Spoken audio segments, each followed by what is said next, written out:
مسجد نبوی کا صحن تھا اور ایک شخص کونے میں بیٹھ کے دعا مانگ رہا ہے. ذرا اس کے دعا کے لفظ سنیے. اے اللہ میں تجھ سے اس لیے مانگتا ہوں کہ تو میرا اللہ جو ہے. میرے والد گرامی فرماتے تھے کہ بیٹا باپ سے کہے کہ ابا جی میں آپ سے اس لیے مانگ رہا ہوں کہ آپ میرے ابو جو ہیں. باپ کو اپنا وجود بیچ کے بھی دینا پڑا تو اس کی ڈیمانڈ پوری کرے گا.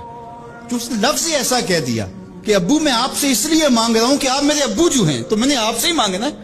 تو بندہ کیا کہہ رہا ہے, اللہ میں تجھ سے اس لیے مانگ رہا ہوں کہ تو میرا اللہ جو ہے, تیرے علاوہ کوئی ہے بھی تو نہیں, تو ایک ہی ہے, واحد ہے, اور کوئی ہے ہی نہیں جس در پہ جاؤں, کوئی دہلیز ہی نہیں ہے جہاں جھولی پھیلاؤں. تو بے نیاز ہے اور تجھے نہ کسی نے جنم دیا اور نہ تو نے کسی کو جنم دیا.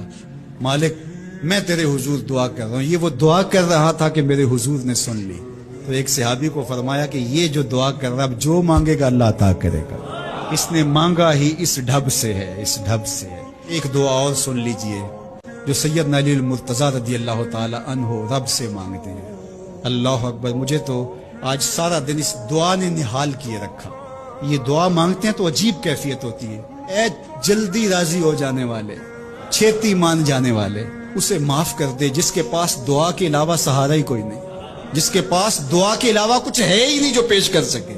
التجا ہی کر سکتا ہے, ترلا ہی کر سکتا ہے, منت ہی کر سکتا ہے. منتوں اور ترلوں کے علاوہ جس کے پاس کچھ نہیں ہے, اے جلدی مان جانے والے اس کی مغفرت کر دے, اس کو بخش دے.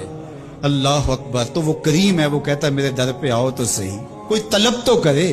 دنیا والوں سے مانگیں تو ناراض ہوتے ہیں, اللہ سے نہ مانگیں تو ناراض ہوتا ہے.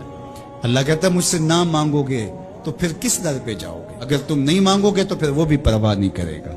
تم مانگتے رہو گے, جھولی پھیلاتے رہو گے, وہ اپنی رحمتیں تمہارے دامن میں ڈالتا رہے گا. اس کے خزانوں میں کوئی کمی نہیں آتی.